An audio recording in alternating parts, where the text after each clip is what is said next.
Seguimos aquí con Federico Furiase, Gustavo Marangoni e Ignacio Zuleta. Yo lamento, pero cuando hay tandas en el medio hay unas discusiones tan interesantes, no las vamos a poder reeditar. Federico quedaba en el uso de la palabra por promesa mía. Bueno, gracias. No, en línea un poco con lo que decía Ignacio, en referencia a que no se puede criticar a este gobierno por lo que no quiso hacer en tema de ajuste de déficit fiscal, que es cierto, siempre apostó al gradualismo, pero sí intentó un cambio en la distribución del ingreso. Sí hizo una recomposición tarifaria y de dólar que fue en contra del bolsillo del consumidor, que eso no terminó generando rédito en términos de ajuste fiscal, pero sí en términos de costo político. ¿Pero cuánto bajó la recaudación? No, la recaudación se sostiene. La recaudación se sostiene por el aumento de los claramente, impuestos. Pero digo, la distribución del ingreso sí hubo un cambio. Digamos, ellos parten y una cosita más. Y además fue un régimen donde la tasa de interés le fue ganando a la inflación, que es una cuestión muy distinta a lo que había antes, ¿no? De tasa real sistemáticamente negativa. Y me parece que ahí está el desafío del peronismo federal, digamos, porque eso va en, digamos, el punto vulnerable de esta cuestión de recomponer tarifas, dólar en detrimento del salario real, que es lo que necesitaba para recomponer los desequilibrios macroeconómicos, es la clase media. Y en ese contexto me parece que ahí está el desafío del peronismo federal, y un peronismo federal que le tiene que hablar tanto a los mercados, porque en 2020, para el gobierno que tenga que venir, tiene que salir a colocar deuda al mercado por 20.000 millones de dólares, es decir, va a recibir una macro más ordenada en términos de desequilibrios, precios relativos, pero más endeudada.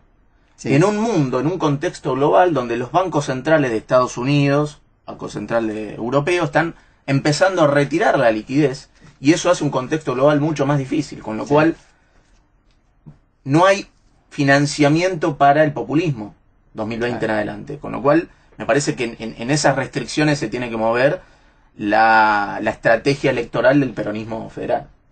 Incluso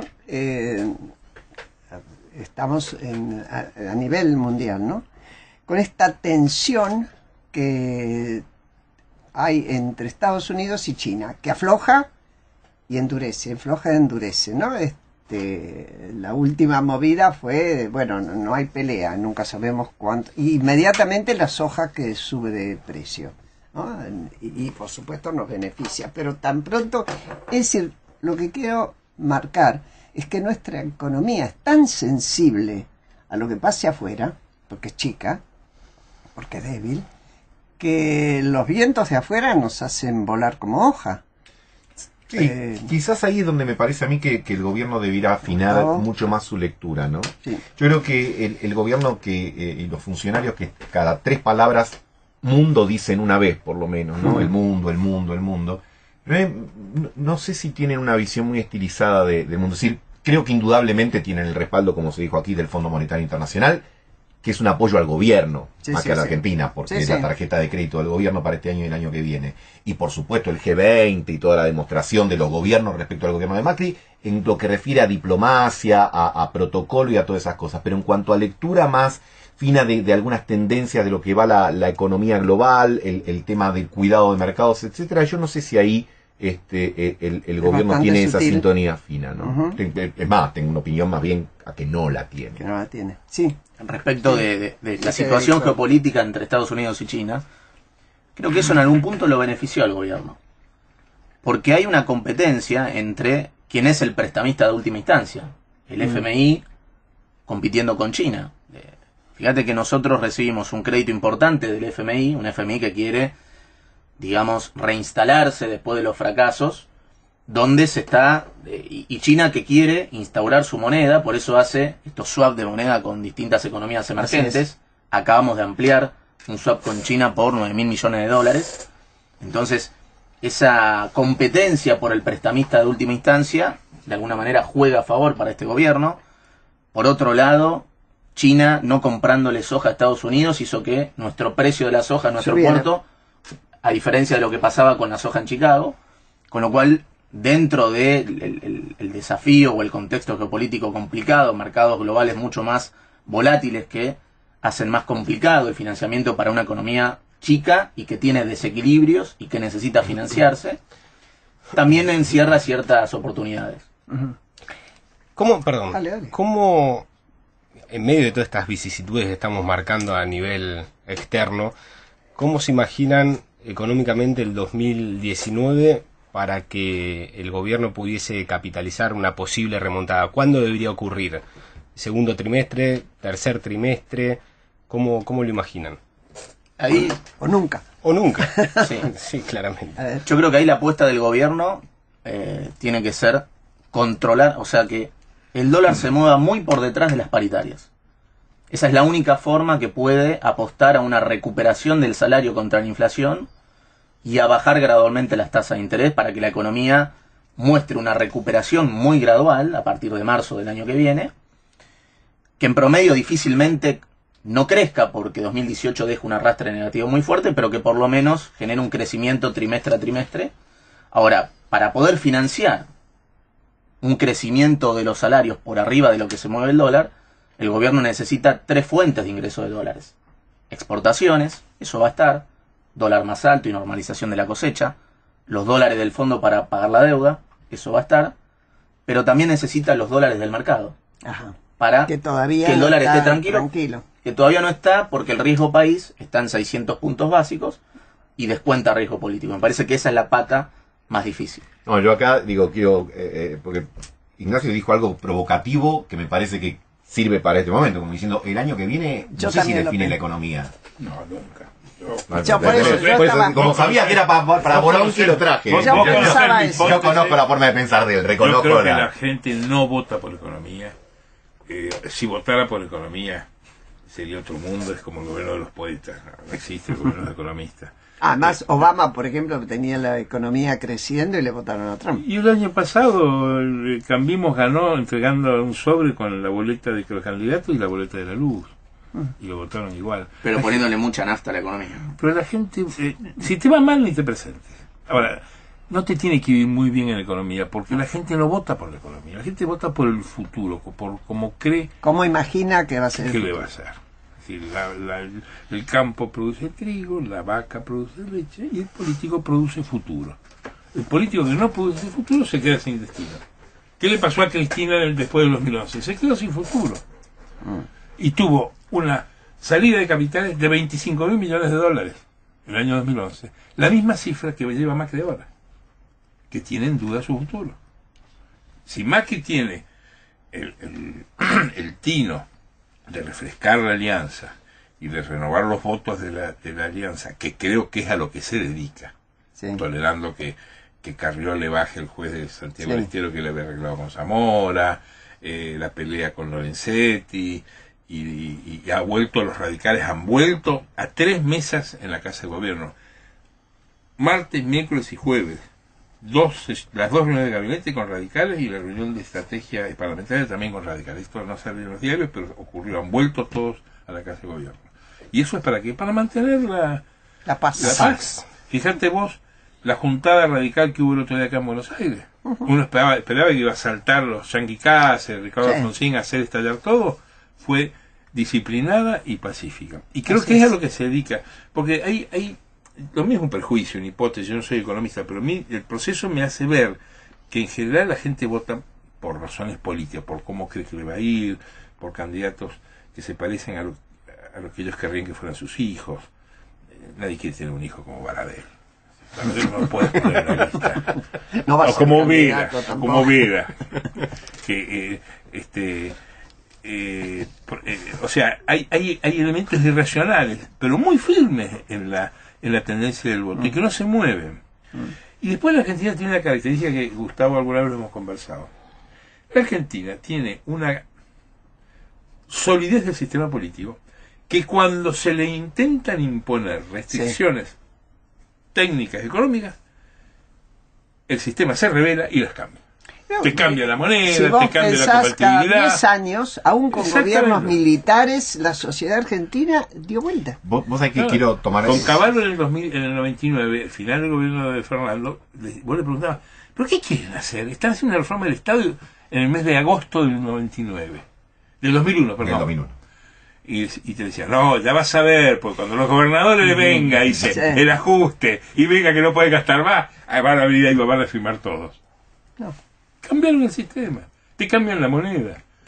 A mí me parece interesante un poco esto último, ¿no? De la esperanza, de la expectativa para pagar el copyright. Hay un artículo de Juan Carlos Torre que dice, bueno, si el peronismo no está viviendo su 2001 después del 2015. Sí, sí. Salvando lo que para mí es una exageración, porque el peronismo terminó su gobierno y se maneja de otra manera, sí me parece interesante. Pero él lo dice porque dice perdió el sujeto social. Bueno, no, se le quebró el sujeto social. Él dice, sí, yo lo quiero tomar desde otro ángulo, del de Juan Carlos, o apoyándome ahí, a decir, bueno, a lo mejor al peronismo recrear la coalición peronista opositora le lleva más que 4 años, no lo sabemos. No. Y yo creo que ese es el debate. Y para eso tiene que generar una esperanza en relato y en liderazgo. Así y decirle a la sociedad, mira, queremos ir para allá, no solo definirte por lo negativo, por lo que no querés, ¿no? Digo que en definitiva era lo que llevaba a las sucesivas derrotas electorales del no peronismo, con Néstor Kirchner primero y con Cristina después, que decían, esto no lo queremos, pero no terminaban de decir a la sociedad ¿qué querían? Algo tan sencillo, decir, bueno, cambiemos, vamos para allá. Hoy el gobierno está más sólido en eso y el peronismo tiene que debatirlo porque es una reunión de consorcio. No llega a el peronismo sufre, y en esto del análisis a veces se confunde, la idea de identificarlo con el kirchnerismo. El kirchnerismo es una fracción menor dentro del peronismo, y el peronismo es el conjunto más importante. Por eso yo creo que, por ejemplo, en un balotaje del año que viene, el peronismo va a ir todo junto, con el candidato que sea. Bueno. Y eso es lo que el gobierno más teme. Segundo, yo quiero, para la descripción, hay que destacar el esfuerzo de los llamados federales. El esfuerzo de los federales, de Pichetto, los gobernadores, de Schiaretti, por ajustarse a una agenda de normalidad institucional, es inédito en el peronismo. Yo no, la última vez que lo vi fue cuando Cafiero en el 88 los aumentos de Alfonsín y la aumento de la NAPA para los jubilados. Es cuando pierden, pierden. ¿No? Claro, perdió previamente. Federico, sí, vos estabas haciendo señas. Tomemos las últimas 4 elecciones, 2011, 13, 15 y 17. Ajá. El dólar se movió por detrás del salario y el salario le ganó a la inflación. Digamos. En los últimos 4 años electorales, la economía jugó a favor, digamos. Y creo que 2019 no va a ser distinto. Se va a apostar a un dólar que se va a mover por detrás de los salarios para que el salario le gane a la inflación en una economía donde el 70% es consumo. 2011, 2013, 2015, 2017, el dólar se movió por detrás de la inflación y el salario le ganó a la inflación.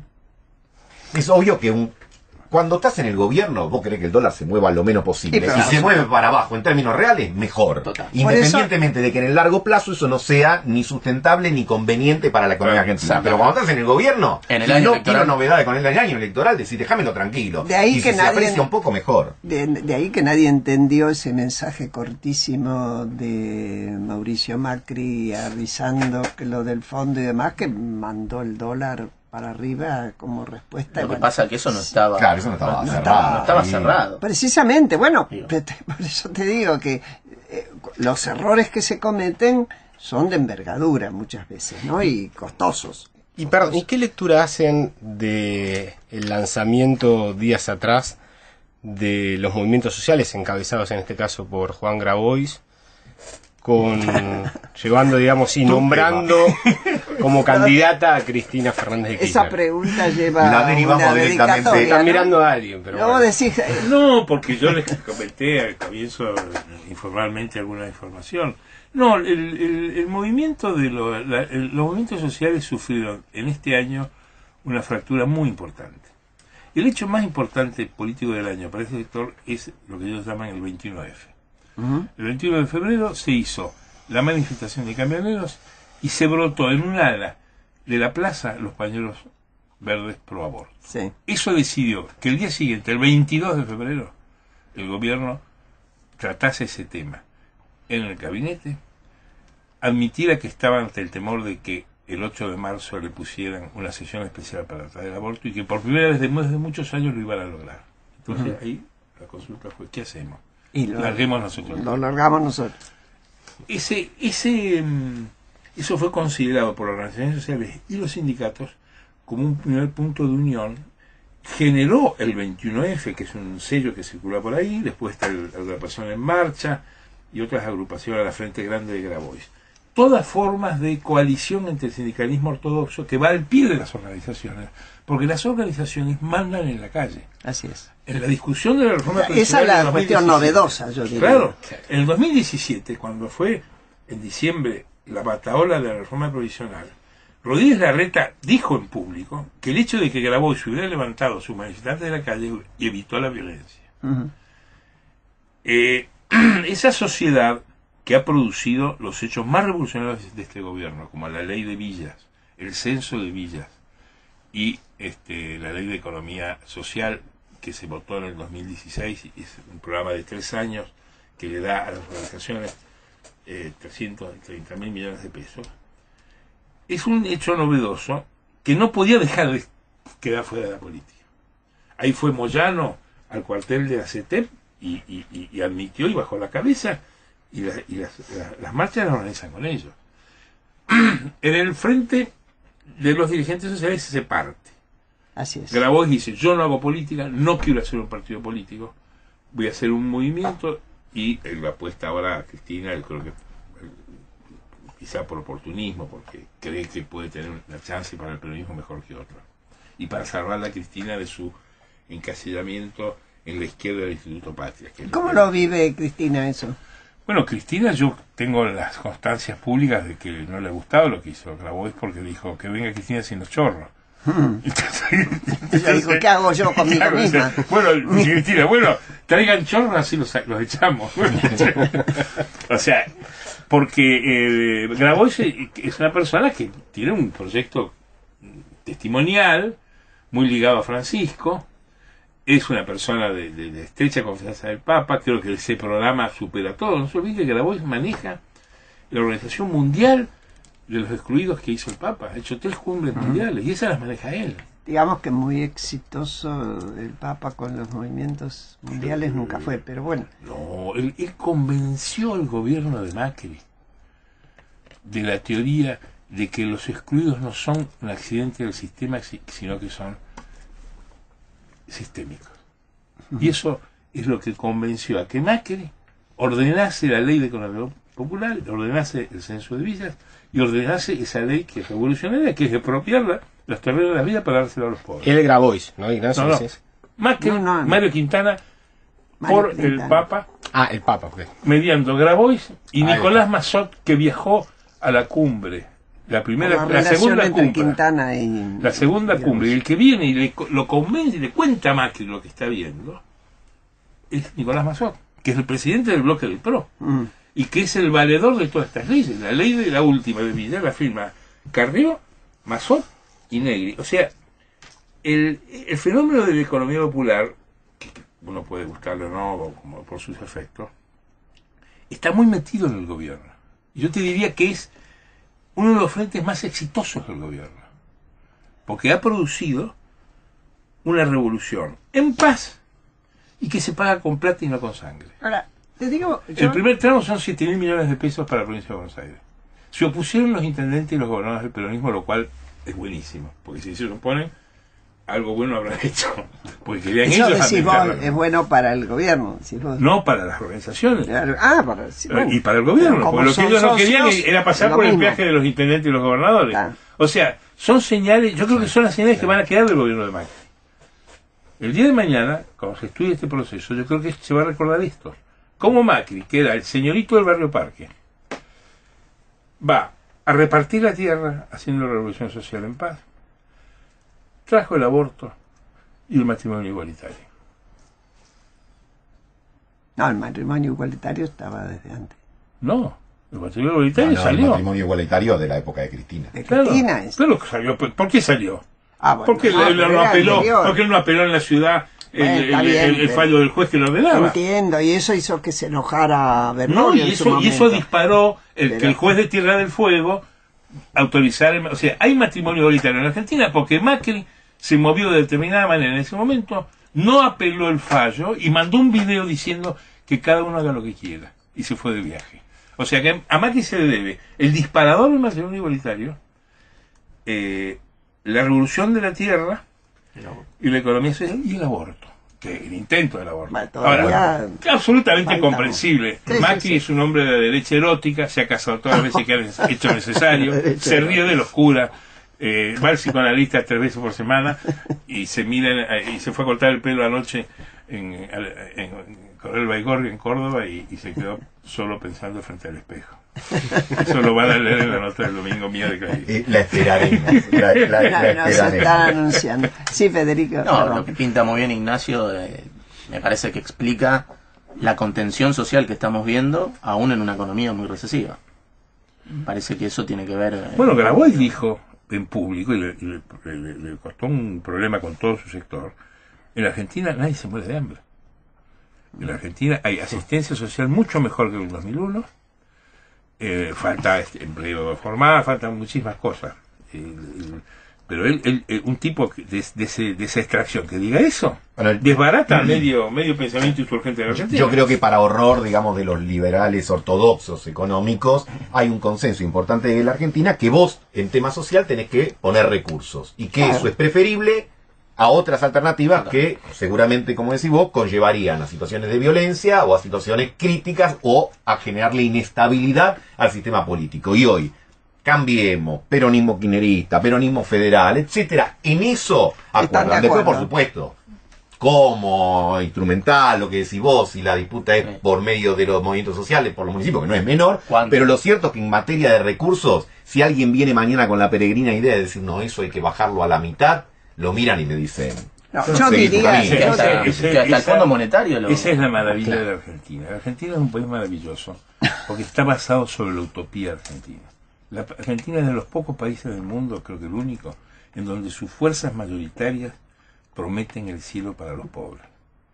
En la Argentina no hay ni una derecha a la chilena que quiere hacer un Estado feudal, tampoco la brasileña, ni una izquierda quilombera que quiere destruir todo. Bueno, es el fruto del igualitarismo, ¿no? Bueno, pero es una bendición como ese país. es el tema. Una bendición me parece como país. que yo le llamo la utopía argentina. Que esta es una sociedad con muchas dificultades para construir instituciones sólidas, pero con una mirada mayoritaria igualitaria. Eso lo escribió muy bien. Nuestro problema es el tema institucional. Y el populismo, ¿no? Sí, donde bueno, muchas veces se pero intentan hacer políticas que no son sostenibles. Dentro del igualitarismo, digamos, pero también poco afecto a las instituciones que le pongan límite. Sí, siempre está ese gran artículo de Guillermo O'Donnell de hace 20 años, ¿no? Y a usted qué mierda le importa, digamos, ¿no? O a mí qué mierda me importa, digamos, cuando la diferencia entre Brasil y Argentina, ¿no? Un acaudalado con un pobre que el acaudalado dice, ¿usted sabe con quién está hablando? Dice, y en Brasil hay una retracción, y acá es, a mí qué mierda me importa con quién estoy hablando. Hay una cultura igualitaria que de alguna manera le pone... Pero eso tiene que ver también con la historia de la Argentina. Todo. La Argentina es un país que nace con un desprecio y rebeldía del poder que del virreinato. Y eso genera el único mito colectivo que es Martín Fierro, que es el gaucho que se lanza al monte y el policía cruz que lo ayuda. Sí. Por eso en la Argentina no hay novelas policiales, porque el policía nunca puede ser héroe. Pues el mito argentino es el gaucho que se echa al monte, y esa rebeldía es la que impide la construcción de una institucionalización que nadie quiere. Quiere. Y no tenemos elementos para montarla, porque no tenemos pasado, no tenemos tradición. Volvamos a los 30 era un horror. Cuando Borges dice el país sería otro. No me dejan terminar. No. ¿Por qué hay que terminar? Que siga, colonicemos la hora que viene. Vamos por la hora que viene. Porque viene otro programa después, que se llama La Otra Mirada, que conduce Gustavo Mura, que vale la pena. No garantizo que sea igual de caótico e informativo que para nada. Y me despido de los oyentes hasta el próximo domingo. Que lo pasen muy bien. ¿Por qué? Un Graciela Fernández Meijide. Saltamos una grieta para llegar a un espacio de diálogo y consenso. En el aire de la 1110.